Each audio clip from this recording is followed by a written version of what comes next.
Il y a certainement des nouvelles offres qui vont arriver avec le e-commerce, un secteur qui est vraiment porté par l'innovation et dans lequel on voit arriver des offres qui n'existaient pas auparavant. Alors je pense par exemple à tout ce qui est le C2C qui a été inventé par Internet, c'est-à-dire la possibilité aujourd'hui pour les internautes de revendre et de racheter ensuite sur Internet. Donc c'est commerce entre internautes est né avec Internet et aujourd'hui connaît un très fort développement. On a aussi dans le domaine des services à la personne. Je crois qu'Internet va être appelé à jouer un rôle important. Donc je pense que la créativité et l'innovation n'ont pas de limite sur Internet. Il faut ensuite trouver une offre qui soit adaptée à la fois sur le plan économique mais également sur le plan du service aux attentes des consommateurs.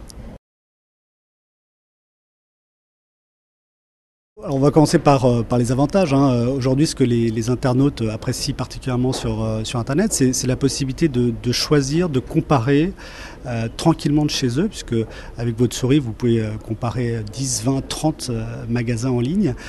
Donc l'information qu'on peut y trouver, et puis ensuite le côté pratique qui est souvent mis en avant, c'est-à-dire que non seulement on trouve des bons prix, mais en plus on est livré à domicile ou en point relais d'ailleurs pour ceux qui le veulent. Là aussi, c'est une innovation qui s'est développée avec le e-commerce. Donc le côté pratique, je n'ai pas à faire la queue dans les magasins, j'ai un choix extrêmement important et puis aussi je peux trouver des bons plans, des bons prix, des bonnes affaires parce qu'Internet me permet justement de comparer. Donc le choix, la praticité et le prix. Alors l'inconvénient, mais on a vu qu'ils ont plutôt tendance à reculer, ça peut être sur certains univers le fait de ne pas voir le produit. Et en même temps, c'est un inconvénient qui disparaît puisque de plus en plus de magasins ont des sites internet et donc vous pouvez très bien, et d'ailleurs beaucoup d'internautes le font, on va en magasin, on regarde le produit, on réfléchit et puis ensuite on peut passer à l'acte. On n'a pas besoin de retourner en magasin, on peut le faire internet et on cumule en fait les deux avantages. La crainte de laisser le numéro de carte bleue sur Internet a longtemps été même un obstacle au développement du e-commerce. Aujourd'hui, c'est quelque chose dans toutes les études qui a disparu.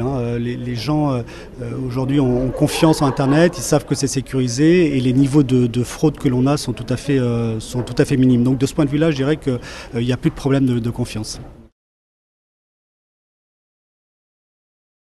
Le conseil, c'est d'avoir vraiment une offre, de réfléchir à l'offre qu'on va faire, de toujours respecter le client, parce que vous savez qu'un client déçu, c'est un client perdu et souvent pour très longtemps.